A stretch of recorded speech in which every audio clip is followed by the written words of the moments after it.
Esta no es la historia de cómo se acabó mi matrimonio. Es la historia de cómo empecé yo. Es el relato de cómo una mujer, que se creía la mitad de un todo, descubrió que siempre había sido un universo entero esperando a ser explorado. Es la crónica de un derrumbe que en realidad fue la demolición necesaria para construir algo indestructible. Porque a veces, para encontrar tu propia luz, primero tienes que caminar a través de la sombra más densa, la sombra de un reemplazo. Y esta es mi travesía desde esa oscuridad hasta el amanecer más brillante de mi vida. Mi mundo era un castillo de naipes que yo creía de granito. Cada carta era un recuerdo, una promesa, un plan de futuro. La carta del rey era él, la de la reina, yo. Juntos, sosteníamos un reino de normalidad confortable, de rutinas que eran como un bálsamo, de silencios que no necesitaban palabras. O eso creía yo. Vivía bajo el velo de lo que se supone que es una vida plena, la esposa, la compañera, la socia en ese proyecto llamado nosotros. Nosotros, que yo recitaba como un mantra como la respuesta a cualquier pregunta sobre mi identidad. ¿Quién era yo? Era parte de nosotros. Pero las sombras tienen una forma sutil de nacer. No irrumpen, se deslizan. La sombra de la otra no llegó con un portazo, sino con el murmullo del viento bajo una puerta mal cerrada. Empezó como una extraña quietud en el aire después de una llamada. Como la pantalla de un móvil que se giraba boca abajo sobre la mesa con un movimiento demasiado rápido, casi culpable. Eran las ausencias que empezaban a tener más peso que las presencias, las noches en que el trabajo se alargaba hasta la madrugada, las sonrisas que se detenían en los labios y nunca llegaban a los ojos. Mi instinto, esa bestia sabia y antigua que todas llevamos dentro, empezó a removerse en su letargo. Me arañaba por dentro, me susurraba advertencias en sueños. Pero mi esperanza era una domadora experta. Le ponía un bozal a la bestia, la calmaba con caricias de, estás cansada, son imaginaciones tuyas, el estrés le está afectando. Yo elegí creer en la fachada, en el castillo, porque admitir que había una grieta en los cimientos era admitir que todo podía venirse abajo, y el miedo al derrumbe era más grande que la sospecha. Así que me convertí en la guardiana de una mentira que ni siquiera sabía que estaba protegiendo. Regaba las plantas, preparaba la cena y sonreía, mientras la sombra crecía, alimentándose de mis silencios y de su cobardía. El descubrimiento no fue una explosión, sino una lenta e insidiosa fuga de gas. Un veneno que se filtró en cada rincón de nuestra vida hasta que el aire se volvió irrespirable. No hubo una escena dramática, una confesión entre lágrimas. Fue mucho más cruel. Fue un puzzle que fui armando con piezas que encontraba sin buscarlas. Un recibo de una cena para dos en un día que supuestamente estaba de viaje de trabajo. Un mensaje de buenas noches en su móvil, que no era para mí. El perfume de otra mujer en una camisa que yo no había lavado. Cada pieza era un golpe sordo en el pecho, un ladrillo que se desprendía de los cimientos de mi identidad. Y con cada pieza, yo le confrontaba. Y con cada confrontación, él se volvía un maestro del engaño. Me acusaba de estar loca, de ser celosa, de querer controlarle. Me hacía dudar de mi propia percepción de la realidad. El gaslighting es una forma de tortura psicológica tan sutil que la víctima llega a creer que es su propio verdugo. Y yo empecé a creerlo, empecé a pensar que el problema era yo, mi inseguridad, mi falta de confianza. Hasta que llegó la última pieza del puzzle. La pieza que lo reveló todo. Una reserva de hotel para un fin de semana romántico, a nombre de él y de ella. Y entonces, el castillo de naipes se tambaleó. Ya no había excusas. No había forma de reinterpretar la realidad. Lo imprimí, lo dejé sobre la mesa de la cocina y esperé. Cuando llegó a casa esa noche vio el papel. No hubo sorpresa en su mirada, solo un cansancio infinito, una especie de alivio macabro, y entonces llegó la confesión. Y el golpe de gracia no fue la traición en sí misma, sino la frialdad de sus palabras. No hubo un lo siento, no hubo un he cometido un error. Hubo una explicación, tan lógica y desapasionada como si estuviera presentando un informe de negocios. Fue ahí donde la palabra reemplazo se materializó frente a mí, brutal, inhumana. Me explicó que ella le daba cosas que yo ya no le daba. Que con ella sentía una emoción que se había perdido. No me estaba dejando por un error, me estaba cambiando por un modelo nuevo. Yo era el teléfono antiguo que aún funciona, pero cuya batería dura poco y no tiene las últimas aplicaciones. Ella era el último modelo, brillante, rápido y excitante. No me estaban abandonando, me estaban actualizando, me estaban reemplazando. Ese concepto, el reemplazo, se clavó en mi alma como un arpón. Sentí como mi valor como persona, como mujer, como compañera, se desplomaba hasta convertirse en cero. Años de amor, de sacrificio, de complicidad, reducidos a un análisis de coste-beneficio donde yo salía perdiendo. El dolor del rechazo fue un abismo que se abrió a mis pies. Pero el sentimiento de devaluación fue el veneno que él vertió en ese abismo, un veneno que amenazó con ahogarme, con consumirlo todo. En ese instante yo no era nada. Era el eco de una promesa rota, el espacio vacío que alguien más iba a ocupar. La decisión de marcharme fue, al mismo tiempo, el acto más aterrador y el más valiente de mi vida. No hubo negociación. No hubo un, luchemos por esto. ¿Cómo se puede luchar por alguien que te ve como un objeto obsoleto? Empaqué una maleta, con lo imprescindible, que en ese momento no sabía muy bien qué era. Que es imprescindible cuando tu vida entera deja de serlo. Caminar hacia la puerta de esa casa fue como desmantelar el castillo pieza a pieza, sabiendo que no tenía ni una tienda de campaña donde refugiarme. Cada paso resonaba con el eco de mis miedos. El pánico a un futuro en blanco. La angustia de la soledad que me esperaba en las noches. El juicio velado del «¿qué dirán?» de amigos y familiares. Y el peor de todos, el fantasma del fracaso. Me sentía marcada, como una mercancía de vuelta. Los primeros meses fueron una nebulosa. Un estado de supervivencia en piloto automático. El duelo era un océano, y yo flotaba a la deriva en un pequeño bote salvavidas. Había días de ira, en los que maldecía su nombre y el de ella. Había días de tristeza profunda, en los que lloraba hasta quedarme dormida abrazada a una almohada.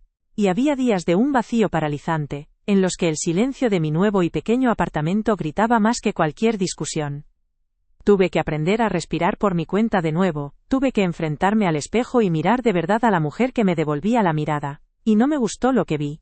Vi a una figura empequeñecida, encorvada por el peso de la traición. Vi a una víctima, a la mujer reemplazada. Su sombra y la de ella se habían fusionado en una sola, y me cubría por completo. Odié a esa mujer del espejo.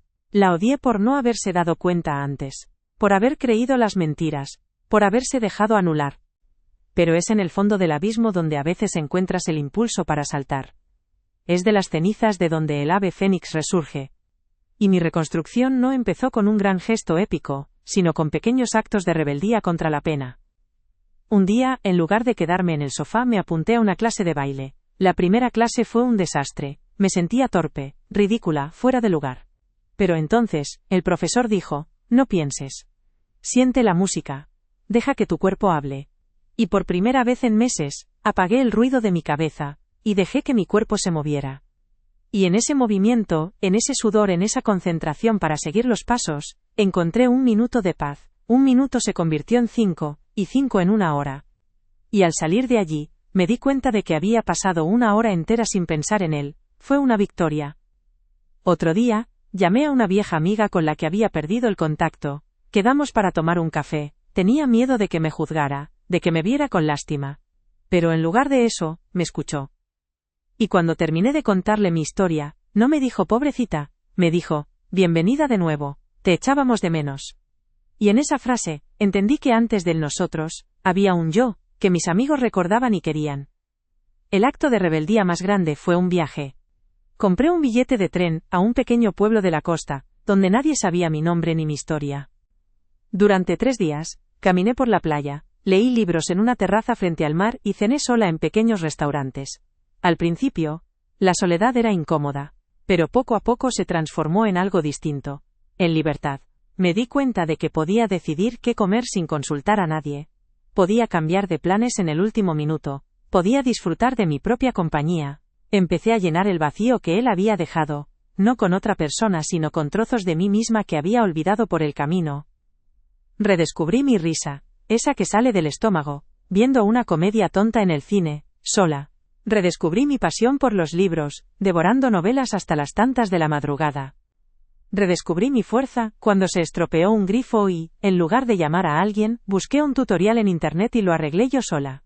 Puede parecer una tontería, pero en ese momento, me sentí una heroína. Aprendí a sacar las castañas del fuego por mí misma. Dejé de definirme por su ausencia, y empecé a definirme por mi propia y rotunda presencia. El espejo empezó a mostrarme a otra mujer. Una mujer más delgada, quizá, con algunas ojeras más, pero con una mirada distinta. Una mirada directa, firme. Una mujer que se estaba conociendo y por primera vez en mucho tiempo, se estaba empezando a gustar. Hoy, la mujer que os habla no es la misma que se derrumbó aquel día en la cocina. El dolor fue mi maestro más severo, pero el más eficaz. La soledad fue mi compañera más honesta, la que me obligó a enfrentarme a mis demonios sin distracciones. Y en ese proceso, aprendí la lección más importante de mi vida. Mi valor nunca, jamás dependió de que alguien me eligiera. Mi valor es intrínseco. Es innegociable. Es mío. El reemplazo, que casi me destruye, fue irónicamente mi liberación. Me liberó de un amor que, sin que yo me diera cuenta, exigía que yo fuera menos para que él pudiera ser más. Me liberó de la necesidad de aprobación externa. Me liberó para ser, simplemente, yo. La mujer que soy hoy ha construido su propio castillo. Y este no está levantado sobre la arena de la lealtad de otro, sino sobre la roca firme e inamovible del amor propio y la resiliencia. Las cicatrices de aquella demolición todavía existen, por supuesto. A veces, en un día de lluvia, duelen un poco. Pero ya no son marcas de vergüenza. Son el mapa del camino que he recorrido para encontrarme. Cada línea cuenta una historia de supervivencia, de una lágrima que se convirtió en fuerza, de un miedo que se transformó en coraje. Esta es la travesía de una mujer que fue reemplazada, sí.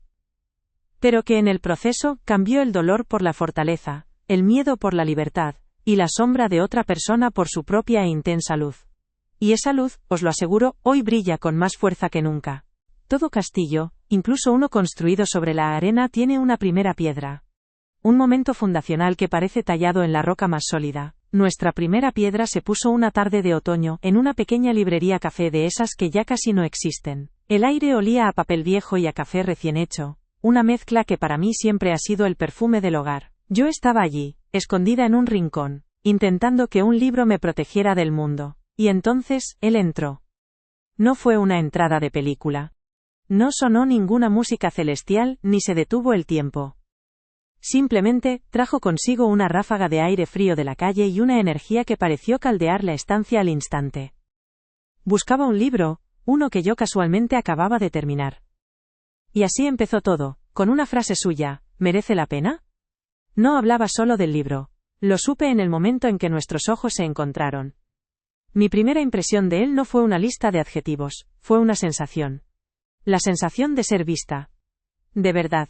Tenía una forma de escuchar que iba más allá de las palabras, parecía escuchar el murmullo de tus pensamientos.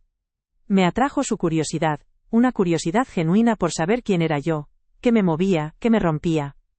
Y su risa, era una risa honesta, de esas que nacen en el estómago y se apoderan de todo su rostro, iluminándolo por completo. En sus ojos no había rastro de la sombra que años después, lo devoraría todo. En aquel entonces, sus ojos eran un cielo despejado.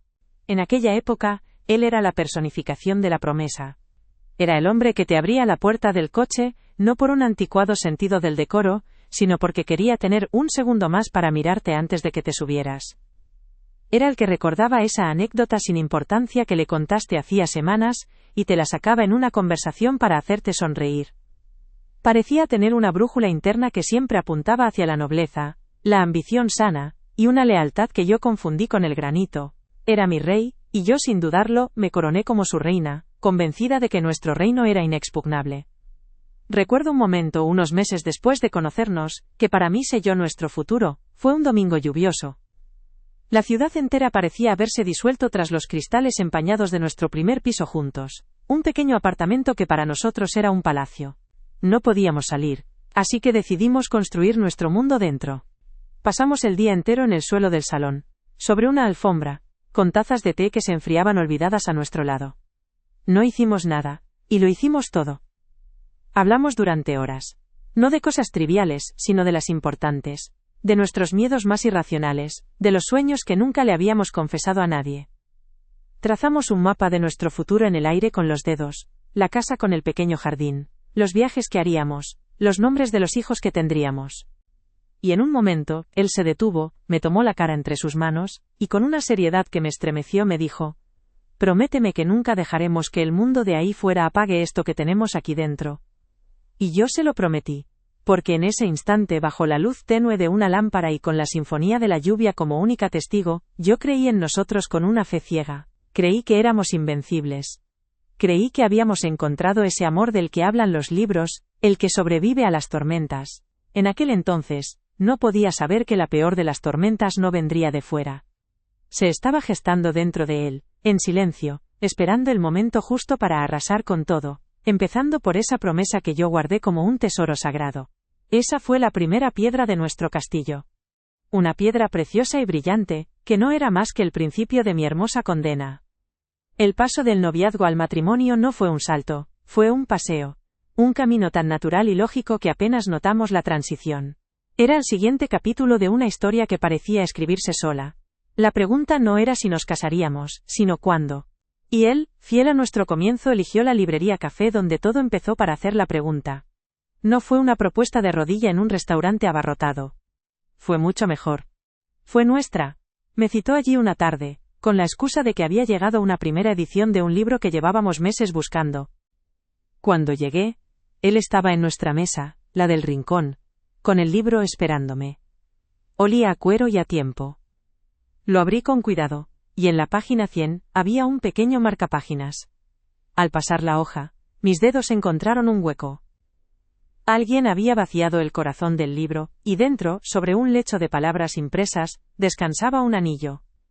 Levanté la vista, con el corazón golpeándome en la garganta, y él, con esa sonrisa que desarmaba todos mis miedos, me dijo: nuestra historia empezó con un libro. Quiero que nuestro próximo capítulo lo escribamos juntos, para siempre. ¿Quieres ser mi esposa? Y en ese pequeño templo de historias ajenas, yo le dije que sí al comienzo de la nuestra, sin una sola duda, convencida de que nuestro argumento era infalible, y nuestro final, feliz. Los primeros años de casados fueron la construcción febril y gozosa de ese futuro que habíamos esbozado en el aire. Éramos arquitectos de nuestro propio universo. Nuestro primer piso, pequeño y lleno de corrientes de aire, era nuestro taller. Recuerdo los fines de semana con los rodillos de pintura en la mano, manchados de colores que habíamos elegido juntos, discutiendo entre risas si el azul del salón era cielo de verano o mar de invierno. Cada mueble que montábamos, cada cuadro que colgábamos, era un ladrillo más en la fortaleza de nuestro nosotros. Nuestros sueños eran un tapiz que tejíamos con hilos de conversaciones nocturnas. Soñábamos con una casa con una puerta de color rojo y un pequeño jardín donde cultivar tomates. Soñábamos con un viaje a Kioto en primavera para ver los cerezos en flor. Soñábamos con tener un perro, un golden retriever torpe y cariñoso al que llamaríamos Ulises. No eran solo planes, eran promesas. Eran las coordenadas del mapa que nos llevaría a una felicidad que dábamos por sentada. Éramos un equipo. Yo celebraba sus ascensos como si fueran míos, y él leía cada borrador de mis proyectos con una atención que me hacía sentir la persona más brillante del mundo. Éramos invencibles. Si tuviera que elegir un solo momento, una instantánea que capturase el punto más alto de nuestro amor, la torre más alta de nuestro castillo, sería en un pequeño pueblo de la costa de Portugal. Habíamos ido a pasar unos días, huyendo de la rutina. Era nuestra última noche. Después de cenar en una pequeña taberna junto al puerto donde el vino sabía a sal y a sol, decidimos caminar por la playa. La marea estaba baja y la arena, húmeda y firme bajo nuestros pies descalzos, reflejaba el brillo pálido de una luna casi llena. No había nadie más. Solo el sonido rítmico de las olas rompiendo suavemente a nuestra izquierda y el eco de nuestras propias risas. En un momento dado, nos detuvimos. Él se giró para mirarme, y la luz de la luna le esculpía el rostro, borrando cualquier imperfección. Me apartó un mechón de pelo de la cara, con una ternura que era casi dolorosa de tan perfecta. ¿Ves esto?, me dijo, con la voz un poco ronca. Su mirada abarcaba la playa, el mar, el cielo estrellado.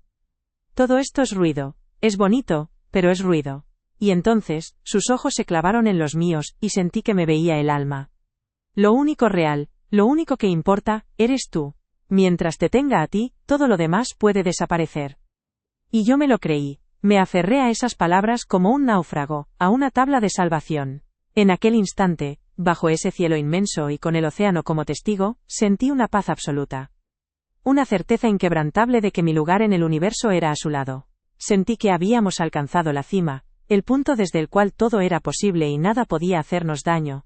Construimos nuestro castillo tan alto en esa playa, tan cerca de las estrellas, que no nos dimos cuenta de que la marea siempre sube. Y no hay nada que el mar anhele, más que reclamar para sí los castillos que se construyen sobre la arena. La marea siempre sube. Pero no lo hace de golpe, no es una ola gigante que ves venir desde la distancia. Es un avance lento, casi imperceptible.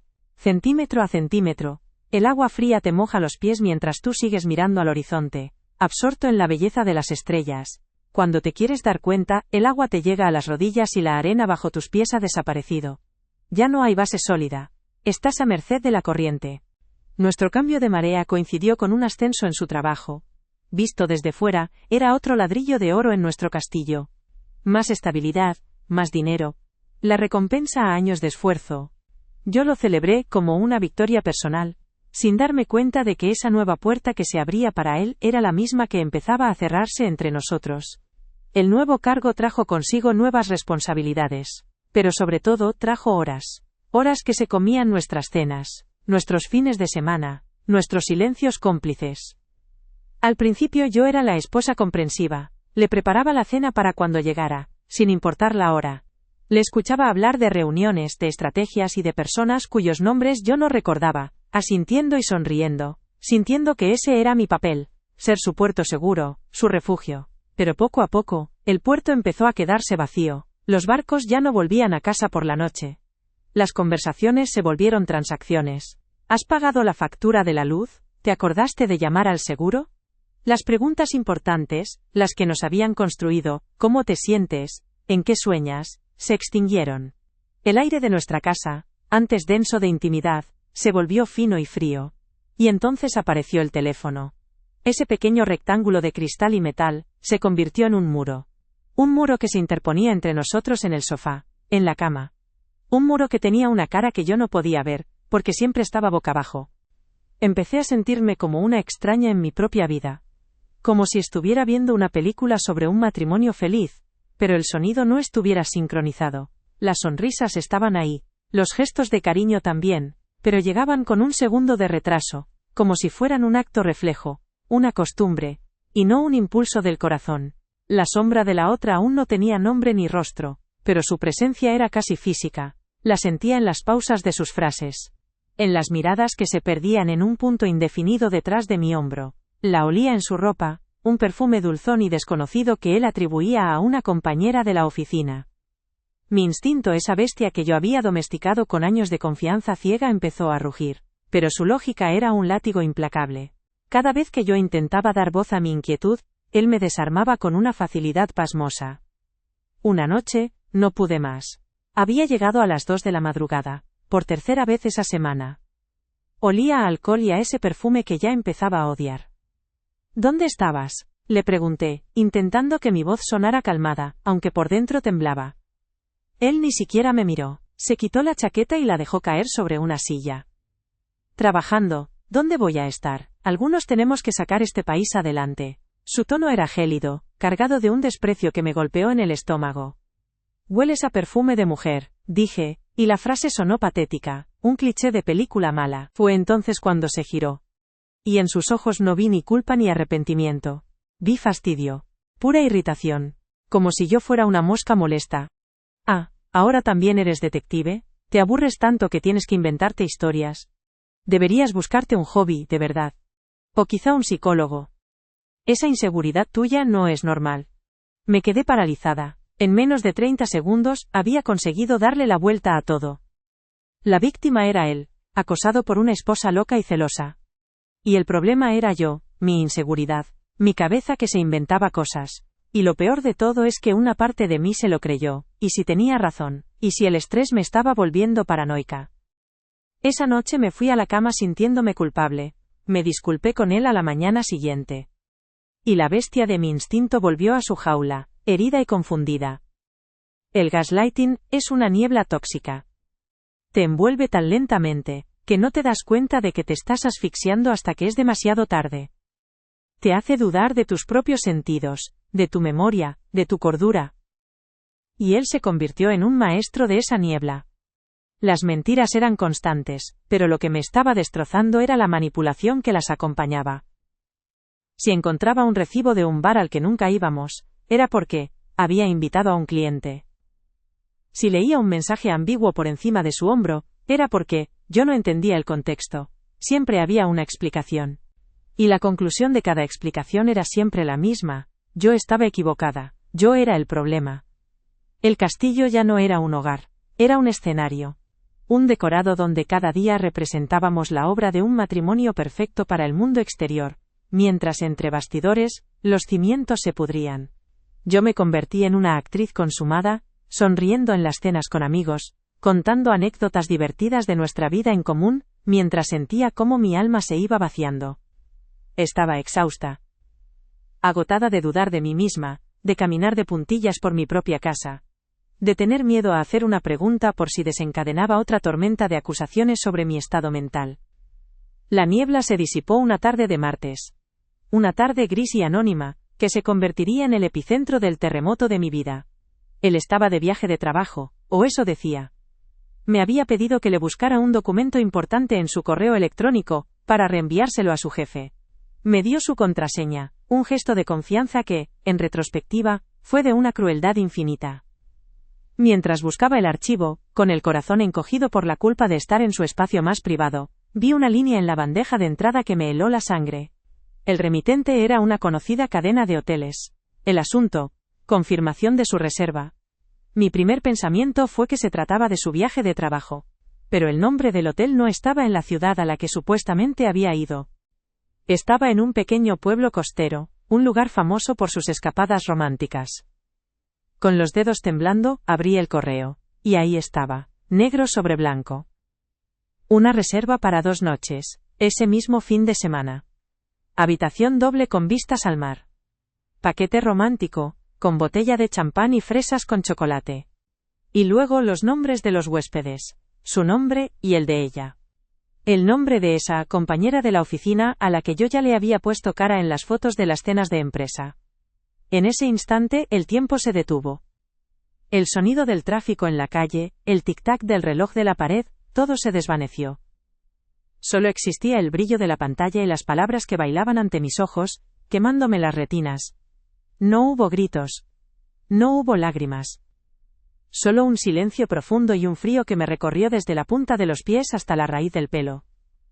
Era la calma que precede al huracán. La certeza absoluta. La niebla se había levantado, y lo que vi fue la desolación de un campo de batalla. Todas mis sospechas, todas las noches de insomnio, todas las veces que me había llamado loca, todo encajó en su sitio con una claridad brutal y dolorosa. Sin pensar, le di a imprimir. Necesitaba tenerlo en mis manos. Necesitaba que fuera real, tangible, una prueba irrefutable contra la que su niebla tóxica no pudiera hacer nada. La impresora escupió el folio, y ese pedazo de papel se sintió como la sentencia de muerte de la mujer que yo había sido hasta ese momento. Lo dejé sobre la mesa del comedor. Y esperé. No le llamé. No le escribí. Simplemente me senté en el sofá, en la oscuridad. Y esperé a que el verdugo volviera a casa. Cuando abrió la puerta, horas después, y encendió la luz, me vio sentada allí. Vio el papel sobre la mesa. Y en su rostro no hubo sorpresa, ni pánico, ni siquiera culpa. Solo un cansancio infinito.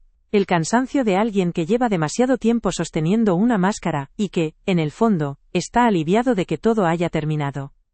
Cogió el papel. Lo miró un segundo. Y lo volvió a dejar sobre la mesa. Supongo que tenemos que hablar, dijo, con la misma voz con la que se comenta el tiempo. Y entonces, habló. Y cada palabra fue una palada de tierra sobre el ataúd de nuestro matrimonio. No hubo disculpas. No hubo súplicas. Hubo un análisis. Una presentación de resultados.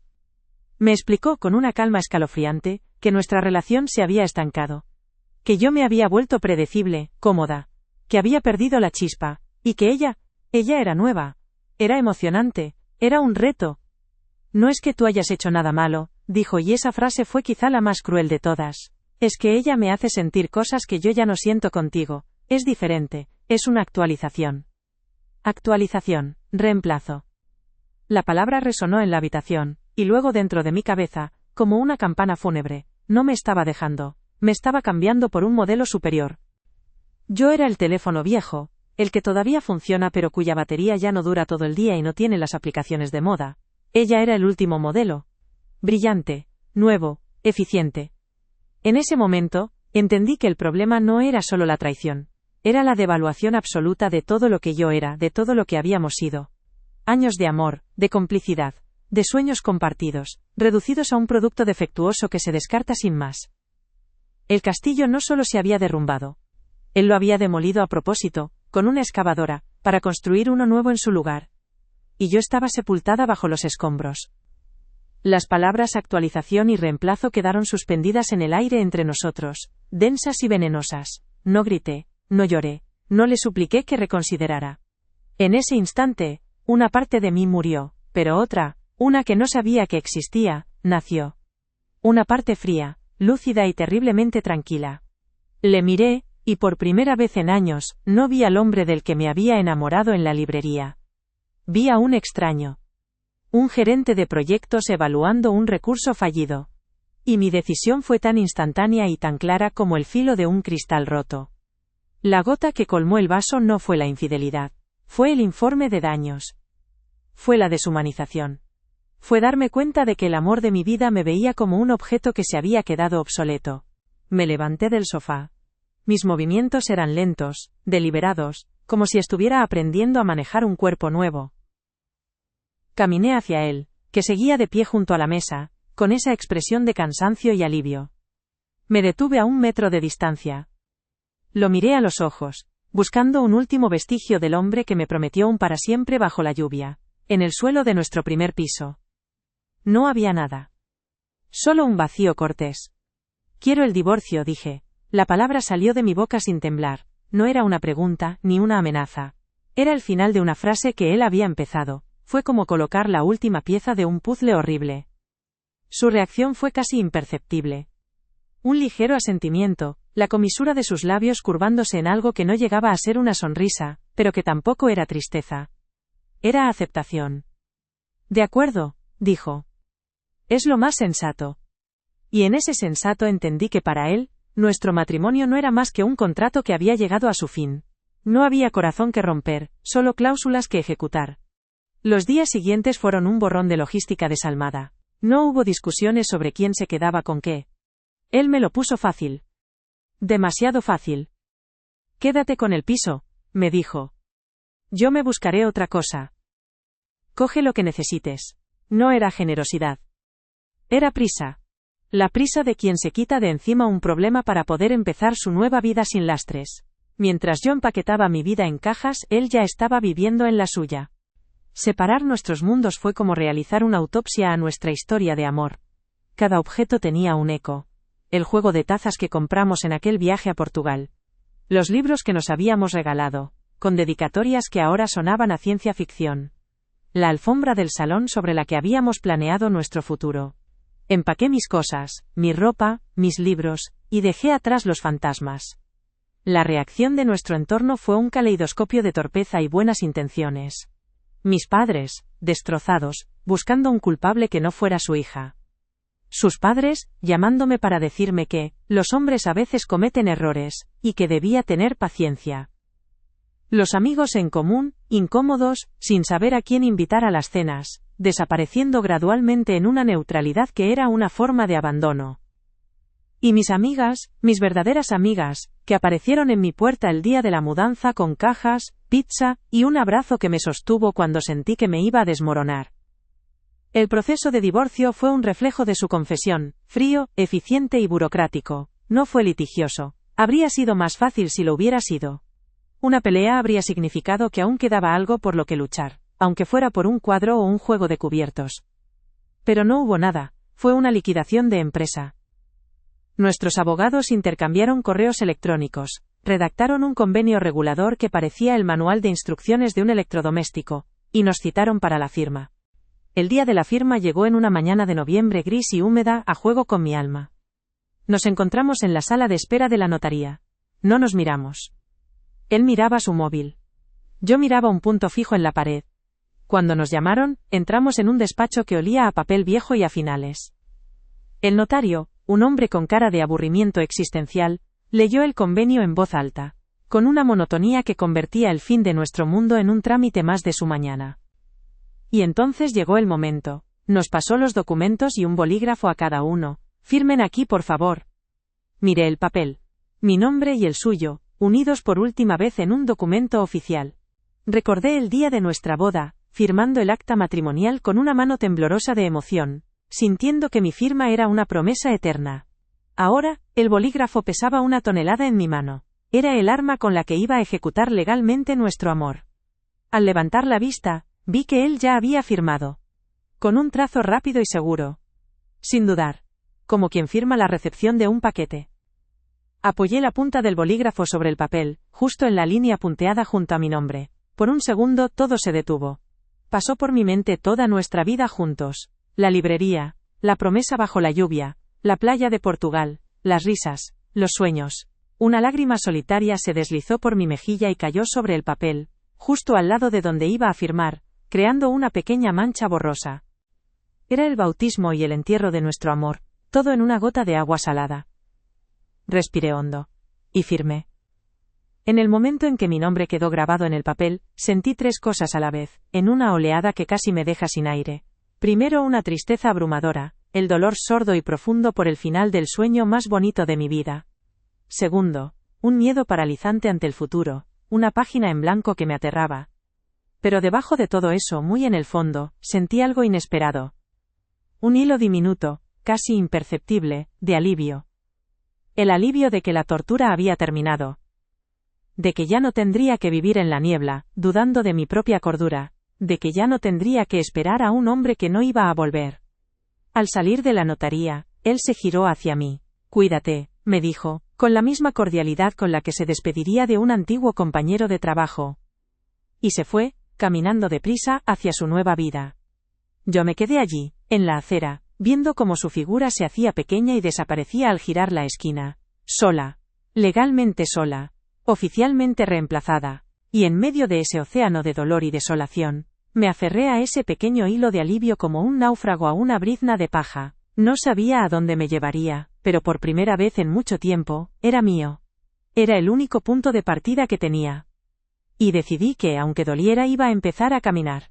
Caminar alejándome de aquella notaría, fue como dar los primeros pasos en un planeta desconocido. El aire era el mismo, los coches hacían el mismo ruido, pero la gravedad había cambiado.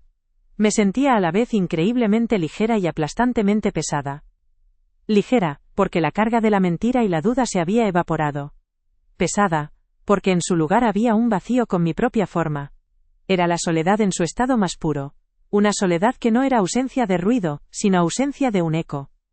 Durante años cada pensamiento, cada decisión, había rebotado en él. Ahora mis pensamientos se perdían en un silencio infinito. Los primeros meses fueron un duelo en crudo. Mi nuevo piso, un pequeño apartamento que elegí por su luz, se convirtió en mi celda y mi santuario al mismo tiempo. Las noches eran las peores. La oscuridad tenía la habilidad de amplificar el silencio hasta convertirlo en un grito. Me despertaba buscando un cuerpo a mi lado que ya no estaba, y el frío de las sábanas era una bofetada de realidad. Hubo días en los que la única conversación que mantenía era con el repartidor de comida a domicilio. El mundo seguía girando ahí fuera, pero el mío se había detenido en el andén de una estación fantasma. Pero en medio de ese océano de pena, empezaron a aparecer pequeñas islas de libertad. Al principio, ni siquiera las reconocía. Un sábado por la mañana, me di cuenta de que podía pasarme el día entero leyendo en pijama sin que nadie me preguntara si pensaba hacer algo productivo. Una noche, cené helado de chocolate directamente del envase, de pie en la cocina, y me eché con acento agudo a reír sola. Eran libertades minúsculas, casi ridículas, pero eran mías. Eran las primeras grietas en el caparazón de la mujer reemplazada. La curación no fue una revelación divina, fue un trabajo de pico y pala. Empecé a ir a terapia. Necesitaba que alguien me ayudara a desenredar el nudo que tenía en la cabeza, a entender cómo había permitido que la niebla del gaslighting me cegara por completo. Mi psicóloga no me dio respuestas, me dio algo mucho mejor, las herramientas para encontrarlas yo misma. Me enseñó a escuchar de nuevo a esa bestia sabia que llevaba dentro, mi instinto, y a confiar en ella por encima de cualquier voz externa. Reconecté con mis amigas, las de verdad, esas que no desaparecieron en la neutralidad cobarde. Volvieron a mi vida no con lástima, sino con una pala en la mano, dispuestas a ayudarme a excavar hasta encontrarme. Con ellas volví a reír a carcajadas, de esas que te dejan sin aire y con dolor de estómago. Me recordaron quién era yo antes de ser la mitad de nadie. La que contaba chistes malos, la que cantaba fatal en el coche, la que podía hablar de un libro durante horas.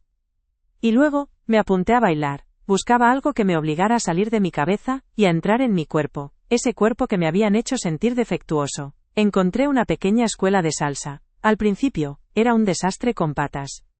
Pero aprendí a soltar el control, a dejarme llevar por la música, a confiar en que mis pies sabrían qué hacer.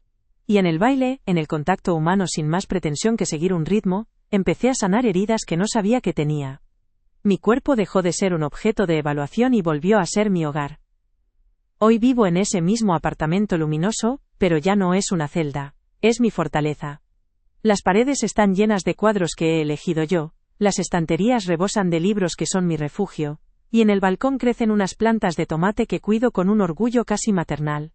Mi rutina es un caos ordenado que responde únicamente a mis deseos.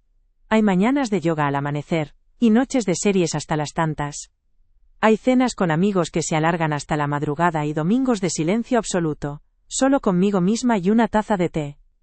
La mujer que soy ahora no anularía a la que fue, pero apenas la reconoce. He aprendido que la soledad no es un castigo, es un espacio. Un espacio para conocerte, para escucharte, para ser tu propia mejor compañía.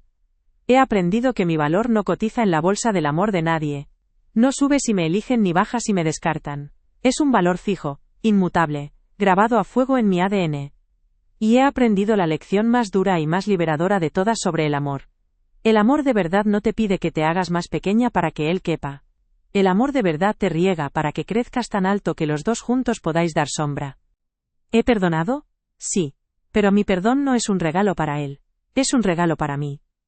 He perdonado la situación para poder soltar el ancla que me mantenía atada a ese naufragio. Perdonar no significa olvidar ni justificar. Significa aceptar que el pasado no se puede cambiar, pero que no tiene por qué ser el arquitecto de mi futuro. Solté la rabia y el rencor no porque él se lo mereciera, sino porque yo merecía la paz. Miro al futuro y por primera vez en mucho tiempo, no veo una página en blanco que me aterra, veo un lienzo. Un lienzo lleno de posibilidades. No estoy buscando el amor, pero no le he cerrado la puerta. La diferencia es que ahora sé que no necesito a nadie para sentirme completa. El amor si llega será un compañero de viaje, alguien con quien compartir el paisaje, no mi vehículo.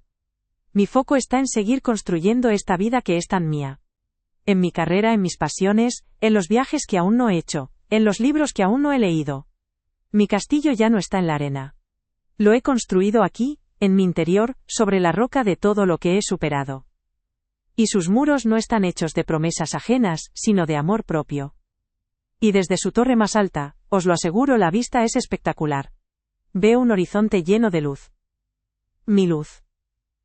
Y por fin, ya nadie puede proyectar una sombra sobre ella. Si pudiera viajar en el tiempo y sentarme a tu lado, en ese sofá, en la noche más larga de tu vida, no intentaría detener tus lágrimas. Dejaría que lloraras, dejaría que el dolor te rompiera en 1000 pedazos, porque sé algo que tú aún no sabes. Cada uno de esos pedazos va a convertirse en un mosaico de una mujer mucho más fuerte. Te tomaría de la mano, esa mano que tiembla mientras se aferra a una taza de té que nunca te beberás, y te susurraría al oído, respira, sé que ahora mismo sientes que el aire no te llega a los pulmones, que te ahogas en un mar de porqués. Pero respira, porque ese dolor que te desgarra no es tu final. Es una contracción, estás a punto de darte a luz a ti misma. Te diría que la palabra reemplazo es la mentira más cruel y más grande que te han contado jamás. Es un truco de ilusionista para hacerte sentir pequeña, insignificante. Pero es solo eso, un truco. Porque nadie puede reemplazar un universo, y tú, mi querida yo del pasado, aunque ahora te sientas como un planeta oscuro y frío, eres un universo entero, lleno de galaxias por descubrir, de estrellas que aún no han nacido. Él no te reemplazó, simplemente se perdió la oportunidad de ser tu astrónomo. Y esto que me digo a mí, te lo digo a ti que quizás me escuchas desde un lugar parecido de oscuridad, con el eco de una puerta que se cierra resonando en tu alma. A ti, que te miras al espejo y no reconoces a la persona que te devuelve la mirada. A ti, que sientes que tu valor ha sido tasado y devaluado por alguien a quien le diste el poder de hacerlo. Escúchame bien, cuando tu mundo se derrumba, No te quedes mirando los escombros. Levanta la vista. Mira el cielo que por primera vez puedes ver sin un techo que te lo tape. Ese derrumbe no es tu destrucción, es tu liberación. Es la demolición necesaria para que entre la luz, para que puedas construir algo nuevo, algo que sea verdaderamente tuyo, sobre cimientos que nadie nunca más pueda dinamitar. No busques atajos. No intentes llenar el vacío con otra persona. Ese vacío no es tu enemigo, es tu lienzo. Llénalo contigo. Llénalo con las risas que te robaron, con los sueños que aparcaste, con las pasiones que olvidaste. Aprende a disfrutar de tu propia compañía, a ser tu cita favorita de los viernes por la noche. Descubre que la soledad, cuando la eliges, no es soledad, es libertad. El amor propio no es un destino al que se llega, no es un trofeo que te dan al final de la carrera, es una práctica diaria. Es el pico y la pala con los que excavas cada día para salir de los escombros. Es elegirte a ti, una y otra vez. Es perdonarte por no haberte dado cuenta antes. Es mirarte las cicatrices, no con vergüenza sino con el orgullo del superviviente que sabe de qué batallas viene. Así que si estás en el suelo, llorando sobre las ruinas de lo que fue, permíteme que te diga algo. Estás en el lugar perfecto para empezar a levantarte. El dolor es el abono más fértil para el crecimiento. La traición es la lección más dura sobre dónde no debes volver a poner tu confianza. Y ser reemplazada es la invitación más brutal, pero también la más directa, para que dejes de buscar tu valor en la mirada de los demás y lo encuentres, de una vez por todas, en la tuya. No le tengas miedo a la sombra, no maldigas la oscuridad que te rodea. A veces, solo cuando te obligan a caminar en la más absoluta negrura, aprendes a generar tu propia luz. Y esa luz, una vez que la enciendes, una vez que arde desde dentro, te lo prometo, nadie, absolutamente nadie, puede volver a apagarla.